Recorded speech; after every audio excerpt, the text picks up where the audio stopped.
Good morning, everyone. Today we're checking out a brand new video from Popcross Studios about more patience in the RAS Foundation, part 2. Let's hop in and check it out.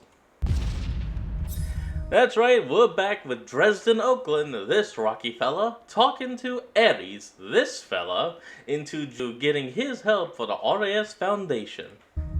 I think. Oh, There are many immediately hopping in. interesting case files for the first patients of the RAS Foundation, though I'm not sure which one would be most interesting to inform you of next. All of them. Oh, actually, something that may interest you is that we do have an entity with aesthetically similar abilities to that of the Reaper.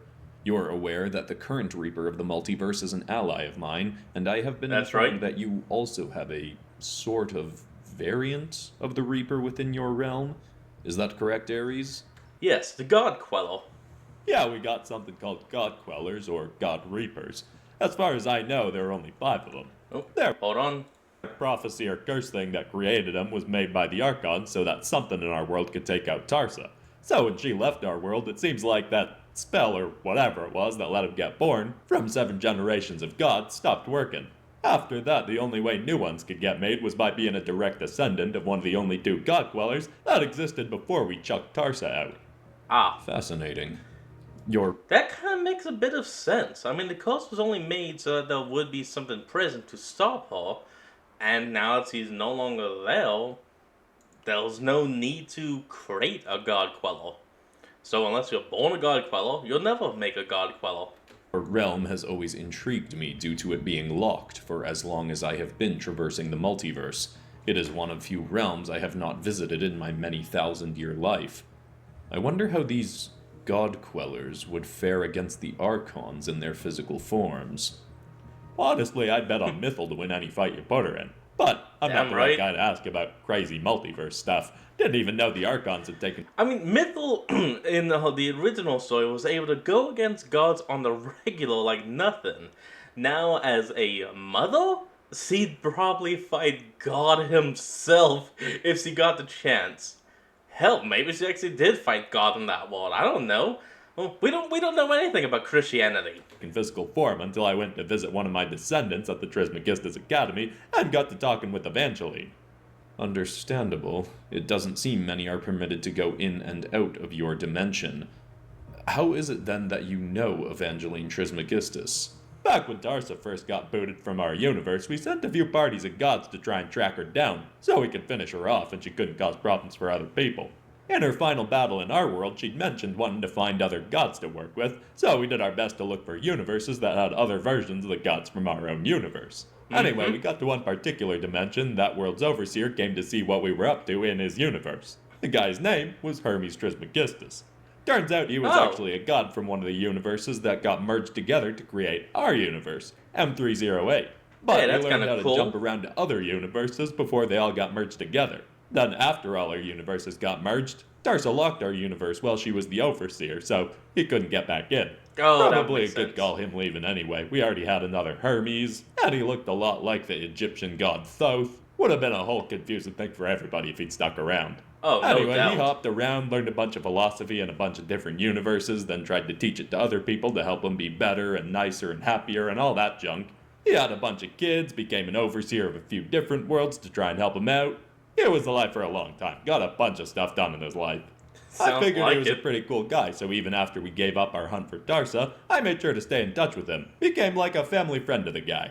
Our Aw, overseer, an Otis uncle. Venimo, locked our world up so only certain gods could jump in and out, and threats couldn't come from other dimensions to our own world. But I got him to make it so old Trizzy could come in and out as he pleased. Yeah, But come then on. I also eventually got to know his great-granddaughter, Evangeline, one of his few descendants who was as chill as he was. For a really good guy, his Very nice. offspring produced a lot of stinkers. When old Trizzy decided he was done being alive, I still kept in touch with Evangeline, and so, here we are. Fascinating. I wonder if So he was just like, "All right, I'm done with life. Peace out." I'm sorry. I'm sorry. I'm sorry for making light of that. any of his descendants will end up in our care. Perhaps they already have. I can't imagine I would necessarily know, and if he has had many over multiple millennia, even Evangeline would likely not know them all, correct? Yeah, it sounds about right to me. I can't imagine she would. But, weren't you saying something about some sort of Reaper variant thing you got locked up here? Oh yes, the Oh, rabbit. yes, forgive me for getting distracted. Because of your affiliation with a Reaper like being in these God Quellers, a particular patient had come to mind. Patient name Kanto Kuma. Kanto for short, or alternatively, the Three Eyed Reaper, as some in his world refer to him. I like Patient that number name. S316 1. Specialized housing procedures. Like with the aforementioned patient Aldrich, floodlights have been put into every corner and surface of his housing unit and will be used to eradicate all shadows when personnel need to enter his room. As with Aldrich's room as All well, right. phase-shifting walls have been implemented to keep the patient from walking through them. Description: Kanto Kuma in his human form is a 7-foot-tall male with gray hair and rabbit Wow, ears very spawning tall. from the top of his head. He also has a third eye in the center of his forehead, which is commonly covered by his hair, until he transforms into his demon rabbit form. In this alternative form, he grows to 10 feet tall, becomes far more muscular, and his already immense power increases to a yet unmeasured degree. Along with elevated not strength and bad. speed, he can create weaponry in a similar manner to that of a Reaper or God Queller's abilities, though instead of creating his tools from thin air, he transforms shadows into the weapons he desires. Oh, He currently that's has nice. bands on his arms and legs which prevent him from transforming into his further enhanced demon state. But once enough progress has been made in his rehabilitation, we hope to remove these to allow him to responsibly transform as he pleases. In Kanto Kuma's home dimension of S316, there are some select people who are born with demonic abilities. Kanto Just like Kuma is him. one of them. Unfortunately, most are hunted down and contained by a group called the Samaval Corporation. While none of their personnel remain alive today, Kanto has described them as a standard evil corporation that wants to control and harvest beings with demonic abilities to rule the world.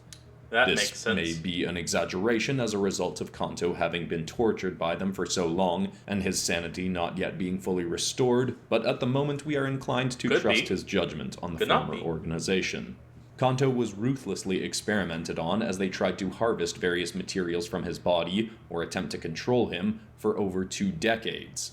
He became more 20 and more years. feral during Damn. the time he was locked in their facility, and the only thing that brought him any peace was when he was allowed, on rare occasions, to interact with another demonically powered inmate called Claire. Her presence was the one Claire, thing keeping huh? his flimsy sanity from snapping completely under the torment he was going through. So, when he learned that she died in an experiment, there was nothing Oh. left to hold him back. He completely Yep. lost his sanity to his rage. Sorry, While he couldn't man. tear off the bands that kept him from using his full rabbit demon form, he was able to escape his cell and go on a rampage, slaughtering every single person he came across in that facility. Even with his abilities limited by the bands, he was more than powerful enough to take on the base's employees and security. While Oh, some I could bet. argue that this slaughter was somewhat justified, unfortunately it is not where he stopped. Still seething with animalistic Of rage, course. Kanto Kuma began seeking out the family Yeah, that's actually one thing about revenge. Once you have it, that's not gonna be the end of it. And as apparently we're hearing, of the doctors who'd experimented on him, subconsciously hoping that eventually he would slaughter enough of them to sate his rage. that's cold. The case for him killing captors is understandable, but going after their families is decidedly over the line. He was also not careful about who he killed or harm in his path to find them. He was located and brought into our care so that we could assist him in reverting back to a more sound mind and be convinced that slaughtering more and more people would not change what happened to him, and that there are better, more productive ways he can use his abilities to make his world a better place, helping him see that he can become a force for good, ensuring that others do not have to suffer in the way that he has. I mean, I'm sorry to hear about what happened to you, man. I mean, you have great power, but now you gotta learn the Spider-Man. Great responsibility. I must be honest, describing these patients' case files to you has been an odd experience. Oh yeah? Why's that, Prof? Well, it is quite rare these days for me to tell any sort of story uninterrupted. Did you not have any questions or comments about the being I was describing? I had a few come up, but figured I'd just let you say what you had to say. Like I said, you got Yeah. a soothing sort of voice. Like you walk some weird line between having the perfect voice for ghost stories and bedtime stories. Interesting analysis. Though Dude, I bet Dresden Oakland would be the best damn person if Audible would hire him. if you do feel so inclined, I am open to answering questions as I explain more case files. While I appreciate the lack of interruption on a civility level, I have grown It's kindness. accustomed to interruption at this point. Your queries could also be useful to test my knowledge of these patients and help me find gaps in our information on them that I was not previously aware of. Alright, You know, Prof, I can see that. do. So, who else you got? How is this for another interesting case? Are you familiar with entities found in multiple realms commonly referred to as xenomorphs? Can't say that I am, but that's a pretty sweet sounding name. Yes, well, the creatures themselves are very far I mean, at least Eddie's is honest. And he's like, okay, it's a sweet name, but I've never heard of them. What are they? from sweet. I contended with many myself in an incident a few months back in Dimension C284, Ooh. as well as dealt with the difficult task of containing some back in my earliest working days, and There it am is. rarely eager to put know myself that in close video. proximity to them again. They are creatures whose birthing cycles involve being injected into the body of another being or creature, incubating inside of them, then bursting from that creature's chest, generally killing them, and then rapidly growing to full size, having adopted some traits of the entity they grew inside of. That's right. Oh, that's gnarly. You definitely got my attention with this one, Prof. Yeah, Wonder very what would happen bloody. if they incubated inside of a god from my realm. I can't imagine that would be good for anyone involved. Anyhow, that was Yeah, merely agreed. context for the following patient. Patient name, Prophilos. Patient number, V066-1. Specialized housing procedures. Prophilos's unit is lined with double-layered Teflon walls to prevent acid damage. Good. Behind that, there is an Good. additional layer of titanium, and we have had one of our security personnel who is proficient in magic put up a magic resistance field around his unit. Currently, the patient cannot be let out of his room, and counseling sessions must be done through the door. Yeah, Sounds that like that's also the makes case for a sense. bunch of people you got. Not being able to let them out of their rooms. Being locked up in the same place all the time might drive them a little more bonkers, right? Yes, that is a problem we are actively working on solving. We want to provide time and space for all patients, no matter where they are in the redemptive journey, to be able to make friends and build relationships with others who are attempting to improve, while also having the freedom to wander select areas of our facility safely. The best way I could think of doing that would be to find someone that is abnormally well with space magic and to cast multiple versions of the same spell that warp space around the person so that they can, of course, freely walk, but if they go like too far, or it suddenly switches and they're back at the door. Or if they go to like swing at someone, they always miss. Like they can never actually hit them. Like throw something, it went behind you. Try to punch them, you hit the floor. Stuff like that. Shift space around them, and boom. That's what I think would be good. We are working That's on me, though. universal power suppressors that can suppress the abilities of even our most dangerous patients, but it is difficult to construct suppressors that work on all types of abilities. For instance, Prophilos can use magic, and the type of standard power suppressors I have come across can only limit biological abilities, and do nothing to limit one's magic. Right. I'll ask some of the gods in my world about that. Got a feeling at least one of them has something that can suppress any kind of power. I mean, Darsa once managed to trick a whole bunch of gods into staying trapped in the Shinto underworld by convincing them that they were powerless. Oh yeah, that's probably right. not the route you want to go, messing with folks' head and whatnot, but makes me think there's got to be something. Any help you could provide in that matter would be greatly appreciated. Now, on to the description of Prophilos. Ah. He is a humanoid elf with a body partially altered to resemble that of a xenomorph. Currently, his right arm and the left half of his face and neck have been transformed into biology akin to Plus that a of the tail. creatures, and he has a tail longer than his body, which is also similar to that of the xenomorphs. There it is. He is a proficient sorcerer who is studying the magical arts in his dimension of V066 prior to his body taking on these transformations. In his I realm, wonder how it magic is happened. common, but as are xenomorphs, who, despite in most realms being very violent hunters, have been domesticated through the use of magic. They were even Oh. able to alter the domesticated xenomorph's reproductive cycle so that they no longer require incubating in a host body. They managed to alter the birth cycle of a whole species? Well, now that is interesting. Xenomorphs are there, and they completely changed them biologically.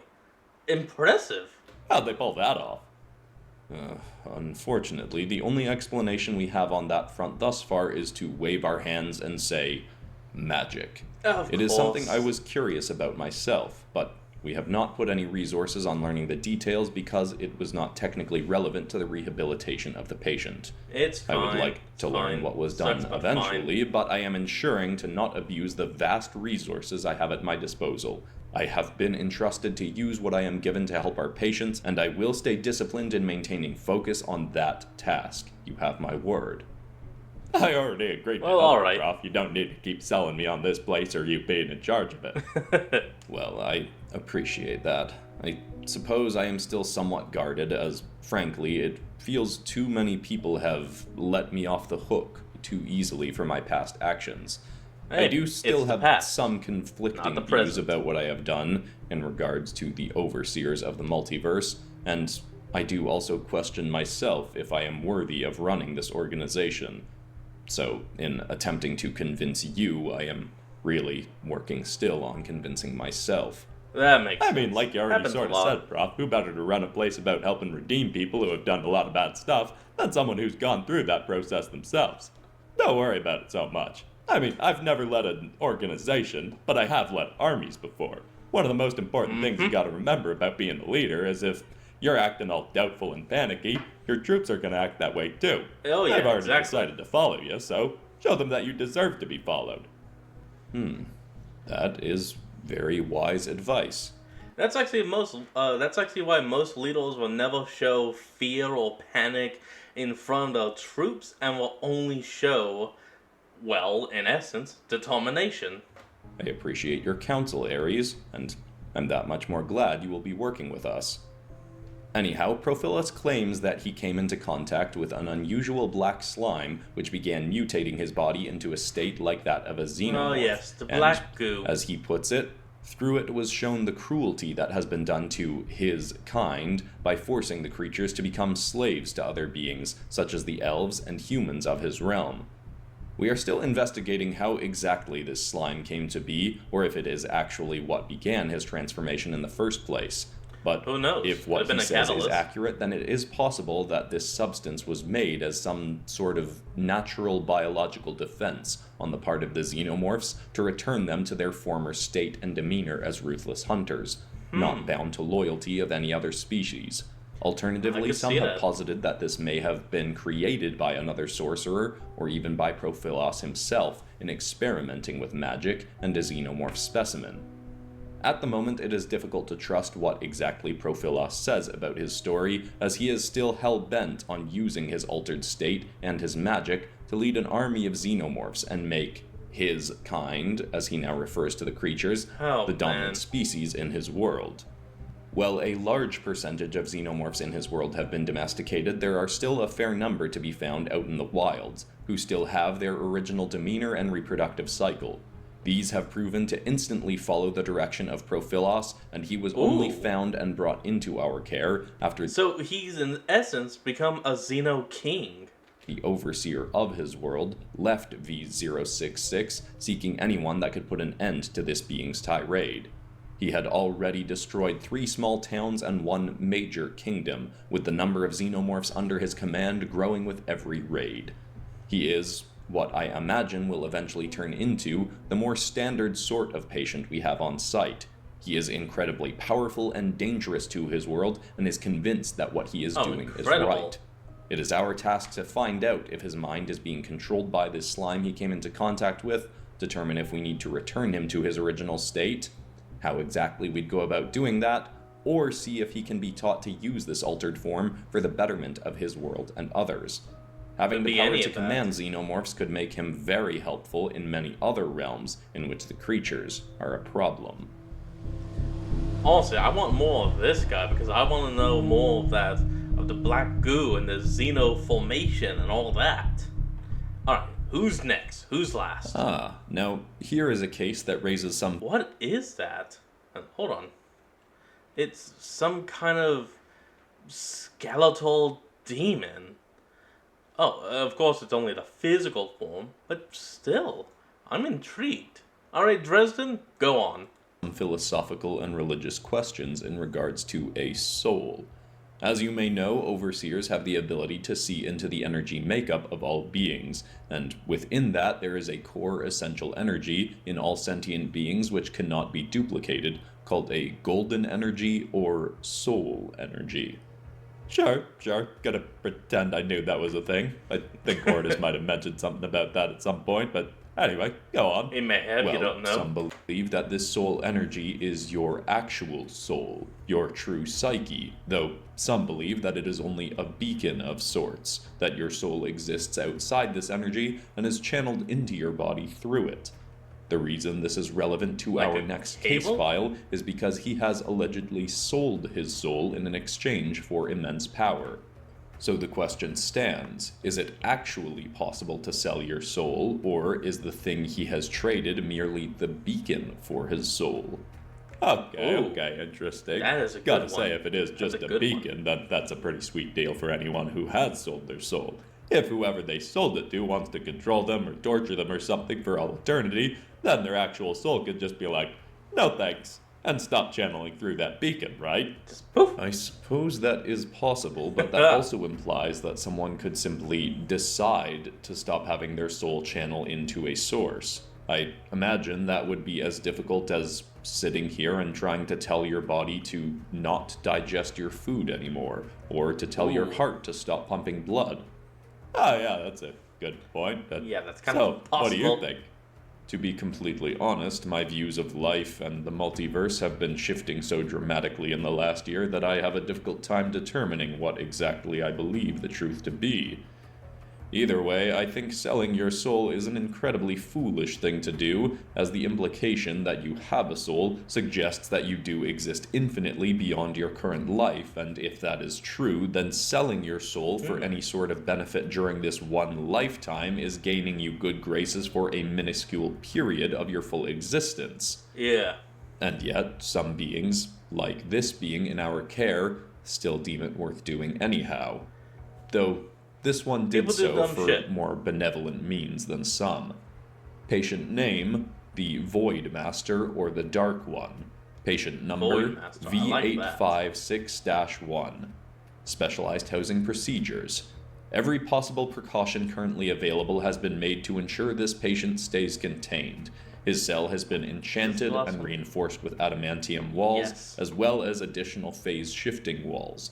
Security cameras are constantly watching with an artificially intelligent program set to alert our personnel of any unusual behavior. Should a containment breach seem even remotely possible, our most powerful security personnel will be sent to his unit to prepare for recapture. Should this being ever escape, we'll likely put you on the team in charge of getting him back in his housing unit. Which makes You're sense. making this guy sound pretty tough there, Prof.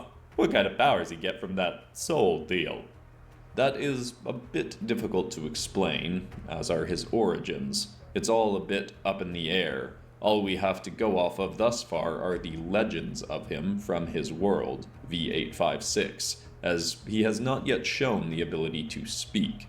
It seems the tale of him is used as a lesson to children in that world to teach them not to make deals with any sort of devil that may come offering them. Oh, there we go. But there also seems to be a fair amount of validity to the tale.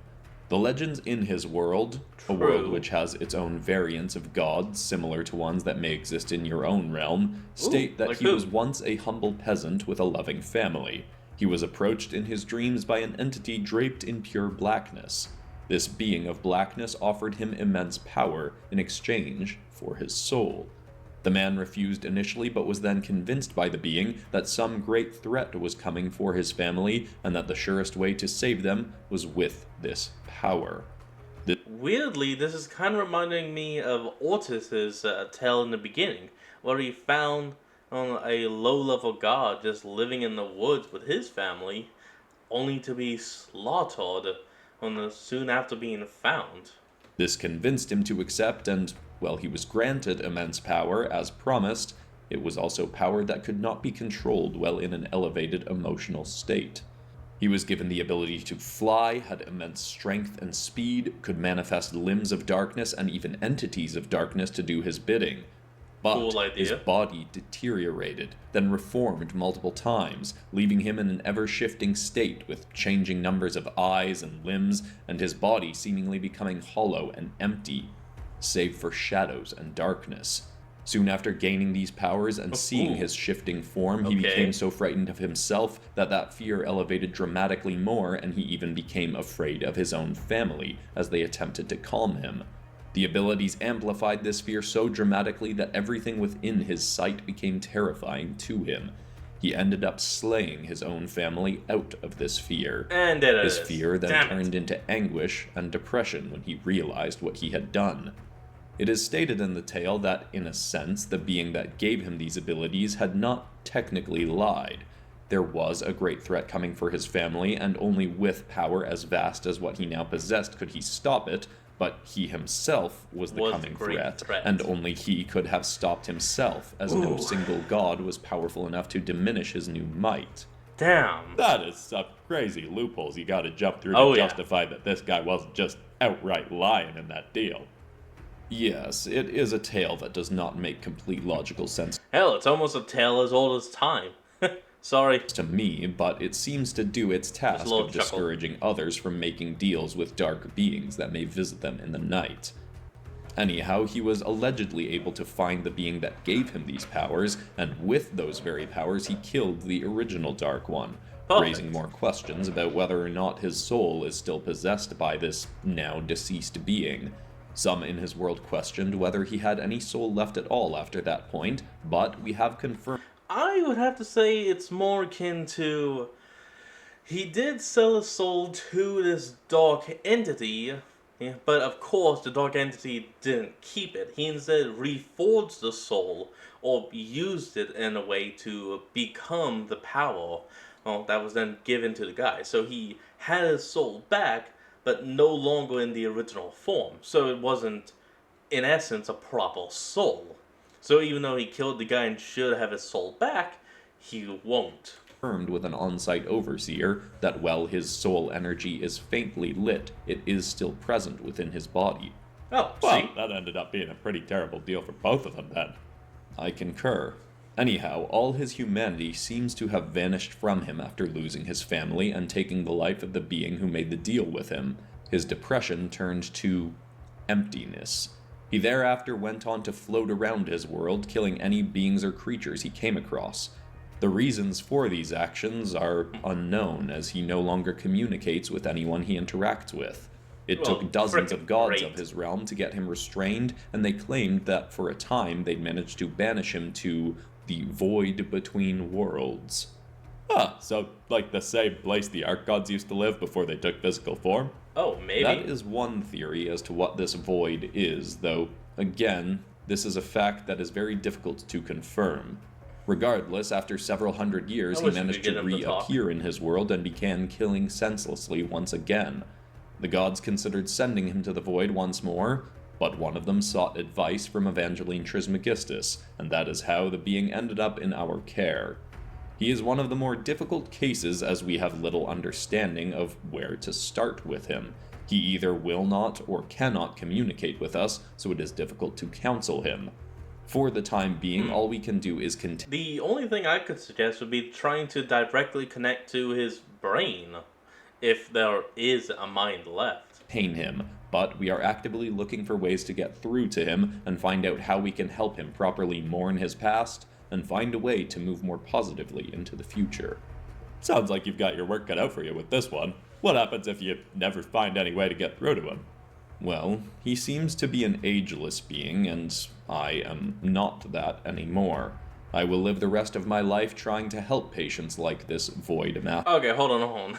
I'm sorry for pausing, but look, I like what he did here. Before, bone, now, hollow. I like that.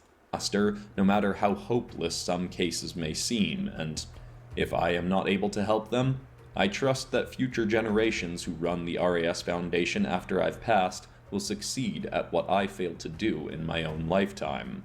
That's a good answer there, Prof. I like that attitude. Very good. By the way, you want a spinach puff?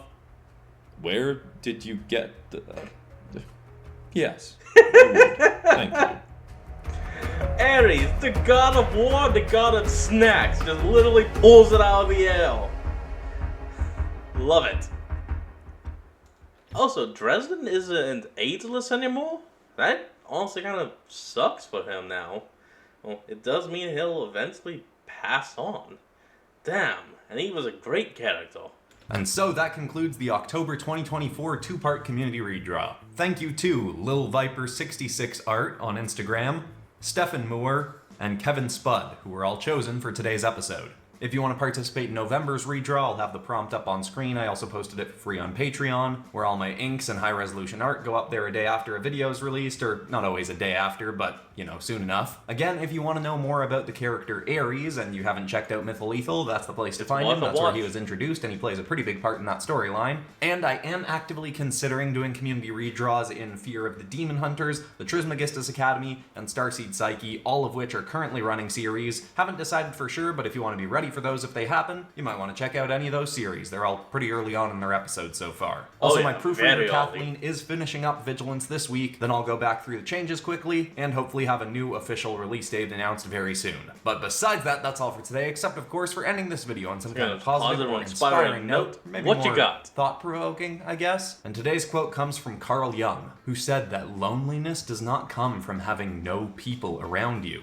but from being unable to communicate the things that are important to you. Ooh. I know there have been times in the past where I've been around plenty of people but felt really lonely because I didn't feel like I could talk to them about the stuff that I wanted to talk about. So if you're in that place of feeling lonely, for one, you may need to just try being more vulnerable with the people that you care about and sharing more with them, or you might need to try finding some other people that you feel more comfortable opening up to. Not or bad. Maybe a little bit of both. Anyway, I hope that's helpful or inspiring to someone out there. I love you all, and I'll see you all in the next episode on Friday. The next episode in the Trismegistus Academy. I'll see you there. Perfect. Goodbye. Alright everyone, well, hold on. Yeah, I figured. Alright everyone, well that's going to be the end of today's video, and I hope you all enjoyed this. Remember to like, comment, and subscribe for more. Link to the original will be in the description below, and I'll see all of y'all next time when we flick back on. Till then, this is Fox signing out. Peace.